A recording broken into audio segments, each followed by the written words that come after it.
नमस्कार. Good morning. मी advocate Gajanan Phunde. आज एका महत्त्वाच्या विषयावर चर्चा करणार आहे. केशवानंद भारती खटला. मित्रांनो, केशवानंद भारती खटला ह्या केसचा अभ्यास केल्याशिवाय भारतीय राज्यघटनेचा अभ्यास हा अपूर्णच आहे असं म्हणावं लागेल. प्रिॲम्बल, मूलभूत हक्क म्हणजे फंडामेंटल राईट्स आणि घटनेमध्ये बदल ह्या सर्वांमध्ये केशवानंद भारती खटला हा फार महत्त्वाचा मानला जातो. आता या केसचं वस्तुस्थिती काय होती, त्याची पार्श्वभूमी काय होती, त्यामध्ये नक्की न्यायालयाला प्रश्न कुठले पडले आणि त्याबाबत न्यायालयाने निकाल कुठला दिला, हे आपण थोडक्यात पाहणार आहोत. मी आजचं लेक्चर मराठीमध्ये याच्यासाठी घेतोय कारण ही कन्सेप्ट, ही संकल्पना मराठीमध्ये कळणं फार महत्त्वाचं आहे.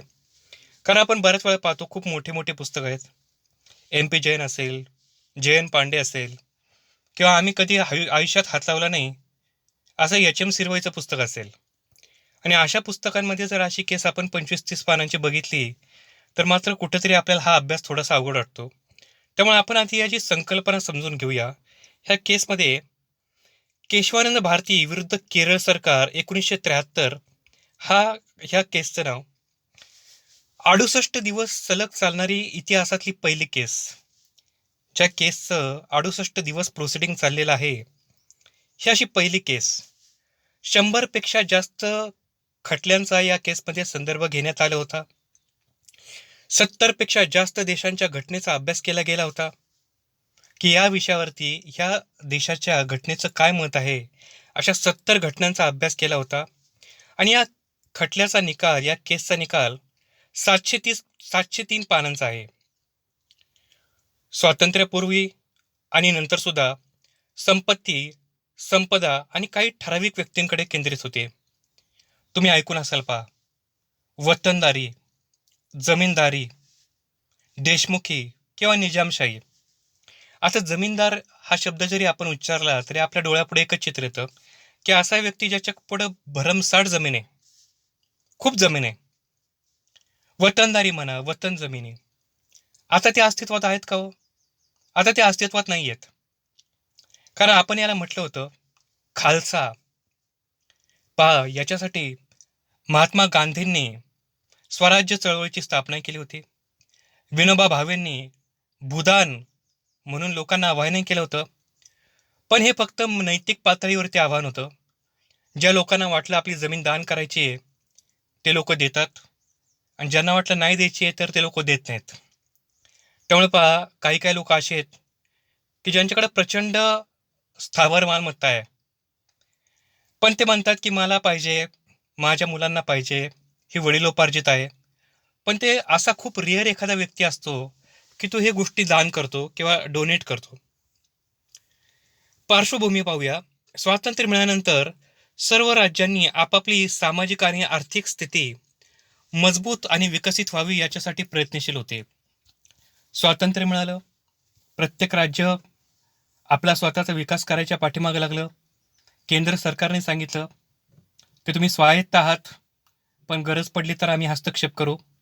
म्हणून आपण पाहिलंय की वी आर क्वासी फेडरल, म्हणजे स्वायत्त वाटत असलो तरी आपल्यावरती केंद्राचं दडपण आहेच, केंद्राचा हस्तक्षेप आहे. राज्यघटना अस्तित्वात आली. आपण पाहिलं, राज्यघटना अस्तित्वात आली, जगातली सर्वात मोठी राज्यघटना. आणि त्यांनी नागरिकांना काही मूलभूत हक्क दिले. आणि ह्या मूलभूत हक्कांमध्ये सर्वात महत्त्वाचा मानला जातो तो म्हणजे समानतेचा हक्क. कलम 14, आर्टिकल 14, राईट टू इक्वॅलिटी. ह्याच्यावरती आपण डिटेलमध्ये चर्चा करणारच आहोत. पण भारतीय कलम 14 नुसार प्रत्येक नागरिकाला हा समानतेचा हक्क दिलेला आहे. अशामध्येच केरळ सरकारने लँड रिफॉर्म ऍक्ट 1963 साली संमत केला. आता पहा, मी तुम्हाला सांगितलं की स्वातंत्र्यानंतरही काही लोक असे होते, काही संस्था अशा होत्या ज्यांची शेकडो एकर जमीन स्वतःच्या नावावरती होती. पण केरळ सरकारने काय केलं की जमीन धारणा कायद्यांवरती मर्यादा आणल्या. एका व्यक्तीकडे किती जमीन असायला पाहिजे ह्याच्याविषयी काही बंधनं घालून दिले. आणि त्यामुळे भारतीय घटनेने दिलेलं कलम 19 F, राईट टू प्रॉपर्टी, मालमत्तेचा मूलभूत हक्क यावर गदा आणली. म्हणजे प्रत्येक मालकाला समजा 100 एकर जमीन आहे, तर त्याच्याकडे एवढी जमीन कशाला, असा प्रश्नचिन्ह उपस्थित झाला. पहा, आपल्याकडे जरी जमीन नसली तरी हा प्रश्न आपल्यालाही विचलित करतो, की माझ्याकडे 2 गाड्या आहेत, तर एक गाडी मी दुसऱ्याला कशाला देऊ? मग केरळ सरकारने असंच काहीसं केलं. ह्या कायद्यान्वये केरळ सरकारने केरळ मधील कासोड जिल्ह्यामधील एडनीर नावाचा मठ ताब्यात घेतला. ह्या मठाच्या उत्पन्नावरती मर्यादा आली. थोडक्यात हे उत्पन्न बंदच पडलं आणि या प्रशासनावरती पण मर्यादा आल्या. आता सरकारनेच ताब्यात घेतलं म्हटल्यानंतर सरकारने सांगितलं की आम्ही याच्या प्रशासनावरती आता लक्ष ठेवणार आहोत. सदर कायद्याअंतर्गत आता ही सरकारी मालमत्ता आणि ह्या कायद्याचे मूळ जे मठाधिपती होते ते म्हणजे केशवानंद भारती. दुर्दैवाने मागच्या वर्षी ह्या व्यक्तींचं निधन झालेलं आहे. आपण पाहिलं असेल की पंतप्रधानांनी सुद्धा भावना व्यक्त केल्या की अतिशय महत्वाची मानली जाणारी केस केशवानंद भारती आणि या सरकारच्या कायद्याला एडनीर मठाद्वारे सर्वोच्च न्यायालयात एका याचिकेद्वारे आव्हान दिले गेले की हा जो कायदा तुम्ही संमत केला आहे, लँड रिफॉर्म ऍक्ट, ह्या कायद्यामुळं आमच्या कलम 14 वरती, कलम 19 वरती अतिक्रमण गेलेलं आहे. कारण पहा, सरकारचं काम काय? मूलभूत हक्कांचं संरक्षण करणे. आता सदर कोर्टामध्ये माननीय सर्वोच्च न्यायालयामध्ये प्रसिद्ध विधिज्ञ श्री नानाभाई पालखेवाला ह्यांनी मठाची बाजू मांडली. आता नानी पालखेवाला हे नाव कायद्याच्या मुलांना काही नवीन नाहीये. अतिशय ज्येष्ठ विद्वान कायदेतज्ञ म्हणून ज्यांचा उल्लेख केला जातो ते म्हणजे नानाभाई पालखीवाला. ह्यांना एक वेळा असंही संबोधलं गेलेलं आहे की ह्या व्यक्तीने राज्यघटनेची आणि लोकशाहीची रक्षा केली ह्या केसच्या माध्यमातून. त्यांनी असं सांगितलं की सदर कायद्यामुळे मूलभूत हक्कांचे उल्लंघन होत आहेत. ते म्हणजे कलम 14, 19F म्हणजे right to freedom, specially right to property, कलम 25 आणि 26 म्हणजे राईट टू रिलिजन. आता जे घटनेचा अभ्यास करतात त्यांना एक कलम चांगली माहिती असणार आहेत. मिळकत असणे, स्वतःच्या मालकीची मिळकत असणे आणि त्याची देखभाल करणे हा प्रत्येक नागरिकाचा मूलभूत हक्क आहे आणि ह्या हक्कांचे संरक्षण करणे, ह्या हक्कांचे संरक्षण होणे महत्वाचे आहे. म्हणजे मी एक नागरिक आहे, मी स्वतःची मालमत्ता असू शकते आणि त्याचा देखभाल करणं हा माझा मूलभूत अधिकार आहे. वर मेन्शन केलेल्या कलमांतर्गत कलम 14, 19F, 25 आणि 26 हे सगळे फंडामेंटल राईट आहेत आणि याचे संरक्षण करण्याची जबाबदारी सरकारची आहे. आणि सदर केसच्या माध्यमातून doctrine of check and balance म्हणजे न्याय व्यवस्था आणि संसद यामधील संघर्ष दिसून आला. आता कुठलंही सरकार अस्तित्वात आलं की त्यांचा हाच प्रयत्न असतो की संसदेमध्ये आमची मेजॉरिटी असायला पाहिजे. मेजॉरिटी असल्याचा फायदा काय होतो की एखादं बिल पास करण्यासाठी पटकन सगळे लोक एकत्र येतात आणि एखादं बिल पास करून टाकतात. आता इथं काय मी डॉक्ट्रिन ऑफ मेजॉरिटी म्हणणार नाही, पण माननीय दिवंगत पंतप्रधान सौ इंदिरा गांधी जेव्हा सत्तेत होत्या तेव्हा तुम्हाला माहिती आहे की धाडसी निर्णय घेण्याबाबत त्यांचा नावलौकिक होता. त्यावेळेस बँक नॅशनलायझेशन केस, SP गुप्ता यांची केस, परत Golaknath versus state of Punjab आणि ही केस सुप्रीम कोर्टामध्ये याबाबत कामकाज चालू होतं. आणि दरम्यानच्या काळामध्ये सरकार म्हणजे संसद आणि न्यायव्यवस्था म्हणजे सुप्रीम कोर्ट ह्यांच्यामधला संघर्ष दिसून आला. संसदेच्या म्हणण्यानुसार आम्हाला भारतीय राज्यघटनेचे कलम 368 नुसार भारतीय राज्यघटनेमधल्या कुठल्याही तरतुदीमध्ये बदल करण्याचे अधिकार आहेत आणि हे अधिकार अमर्यादित आहेत. पहा, 2 शब्द फार महत्वाचे आहेत. Article 368, we can change a fundamental right and these rights are unlimited. आमच्यावरती कुणीही त्याच्या बाबत बंधन घालू शकत नाही. वी आर इम्युन, त्यांनी हा शब्द वापरला, we are immune, these powers are unlimited. दरम्यानच्या काळामध्ये सर्वोच्च न्यायालयामध्ये गोलकनाथ विरुद्ध पंजाब सरकार हा खटला पण चालू होता आणि या केसच्या माध्यमातून एक महत्वाचा प्रश्न पुढे आला की संसदेला अशा प्रकारचे घटनेने दिलेल्या मूलभूत हक्कांमध्ये बदल करण्याचे अधिकार आहेत का आणि ते अधिकार अमर्यादित आहेत का? पहा, तुम्हाला कायद्याचा विद्यार्थी म्हणून एका अतिशय महत्त्वाच्या टॉपिकचा अभ्यास करायचा आहे. अमेंडमेंट इन फंडामेंटल राईट्स, मूलभूत हक्कांमध्ये बदल, कलम 368. आणि गोलकनाथवर निर्णय देताना माननीय सर्वोच्च न्यायालयाने संसदेच्या या अधिकारांवरती काही मर्यादा घातल्या. गोलकनाथ या केसमध्ये आता त्या मर्यादा घातल्यानंतर आता आपण सर्वोच्च न्यायालयाला शह कसा द्यायचा? सर्वोच्च न्यायालयाने जर आपल्यावर मर्यादा घातल्या, त्याने सांगितलं की कुठल्या मर्यादेपर्यंत तुम्ही फंडामेंटल राईट्स अमेंड करू शकता. त्यानुसार 24वी, 25वी आणि 29वी घटना दुरुस्ती घडून आणली की ज्याच्यामुळे सर्वोच्च न्यायालयाने आपल्यावरती टाकलेले निर्बंध काढून टाकता येतील. पहा, ह्याला आपण शीतयुद्ध सुद्धा म्हणू शकतो. पण संसदेने, सरकारने काय ठरवलं की आता सर्वोच्च न्यायालयाने आपल्याला बंधनं घातलीत ना, आता याच्यासाठी आपण काय करायचं की घटनेमध्ये दुरुस्त करायची. 24वी, 25वी आणि 29वी घटना दुरुस्ती त्यांनी घडून आणली. थोडक्यात पाहूया. 24वी दुरुस्ती अशी होती, संसदेला मूलभूत हक्कांमध्ये बदल घडवून आणण्याचे अधिकार आहेत. 24वी घटना दुरुस्ती असे सांगते, the parliament can amend the fundamental rights. त्याच्यानंतर आपण पाहूया 25वी घटना दुरुस्ती, मालमत्तेच्या हक्कांवर निर्बंध आणले जाऊ शकतात. म्हणजे सरकार आहोत, सरकार खाजगी मालमत्ता ही ग्रहण करू शकते. अर्थातच जनहित, जनकल्याण, for public wear, public interest, लोकांच्या फायद्यासाठी सरकार ही खाजगी मालमत्ता ग्रहण करू शकते आणि त्याकरता देण्यात येणारे नुकसान भरपाई हे संसदच ठरवणार. इथंही आम्हाला न्यायालयाचा हस्तक्षेप नको आहे. आपण पाहिलं पहा, घटनेतली अजून एक महत्वाची केस,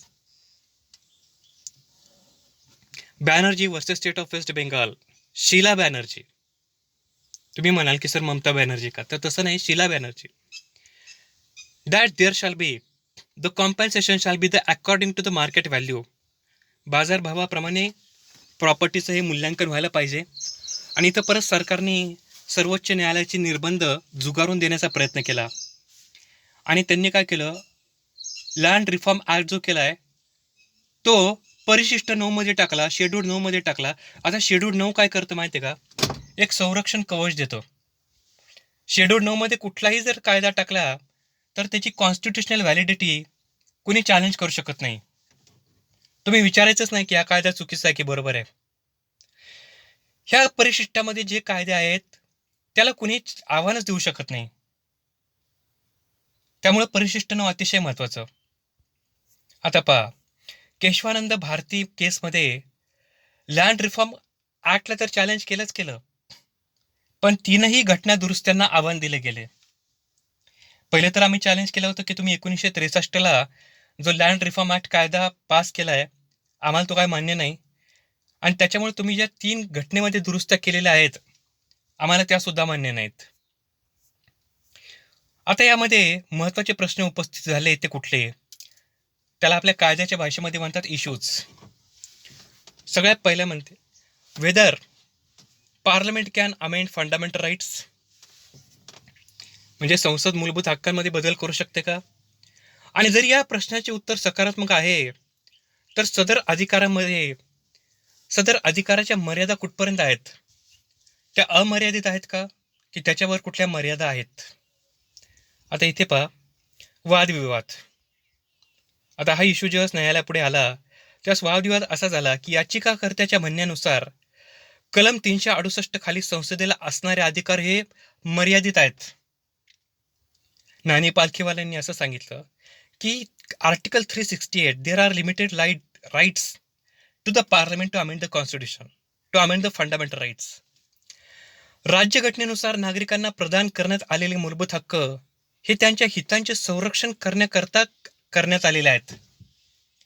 द कॉन्स्टिट्यूशन इज बाउंड. राज्यघटनेच्या सगळ्यात महत्वाचं कर्तव्य म्हणजे तुम्ही नागरिकांना जर काही मूलभूत हक्क दिले असतील तर त्याचं संरक्षण करण्याची जबाबदारी तुमची. आणि उदाहरणार्थ मालमत्तेचा अधिकार. आता प्रतिवादीच्या म्हणण्यानुसार संसदेकडे मूलभूत अधिकार बदलाचे अमर्यादित अधिकार आहेत. सरकारतर्फे अशी बाजू मांडण्यात आली की the parliament is possessing unlimited power to amend the constitution. न्यायालयाचे निकाल 7 आणि त्याच्या अपोजिट 6 अशा पद्धतीने 13 न्यायाधीशांच्या खंडपीठासमोर ह्या केसची जेव्हा सुनावणी झाली त्यास पहिल्यांदा गोरखनाथच्या केसमध्ये दिलेला निकाल ह्या न्यायालयाने ओव्हररूल केला. परंतु 24वी घटना मात्र वैध ठरवली. त्यानुसार संसदेकडे मूलभूत हक्क बदलाचे अमर्यादित अधिकार आहेत, परंतु सदर अधिकारांवरती मर्यादा ह्या विषयावर कोर्टाने असे सांगितले की राज्यघटनेची जी मूल तत्व आहेत, बेसिक फीचर्स आहेत, त्याच्याबाबत सरकार हस्तक्षेप करू शकत नाहीत. आणि यालाच म्हणतात बेसिक स्ट्रक्चर. त्यामुळे एक महत्त्वाचं लक्षात ठेवा मित्रांनो, हा प्रश्न कोण बनेगा करोडपतीमध्ये विचारला गेलेला होता की ज्यामुळे एका महिलेला 7 कोटी रुपयाचं बक्षीस मिळालं होतं. की आत्तापर्यंत राज्यघटनेमध्ये सर्वात जास्त न्यायाधीश असलेलं खंडपीठ कुठलं तुम्हाला आठवतही असेल की हा शेवटचा प्रश्न होता ज्यामुळे एक महिला 7 कोटी रुपये जिंकलेली होती. ह्याच केसला असं म्हटलेलं आहे, Kesavananda Bharati's case is known as basic structure केस.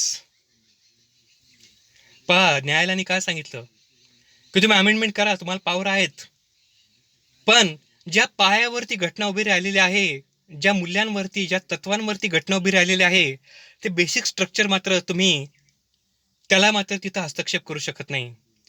आम्ही मान्य करतो की 25वी आणि 29वी घटना दुरुस्ती वैध आहे, पण अजून एक न्यायालयाने बंधन घातलेलं आहे. हे पहा, 13 न्यायाधीशांचं खंडपीठ, मेजॉरिटी 7 न्यायाधीशांची होती आणि मायनॉरिटीमध्ये 6 न्यायाधीश होते.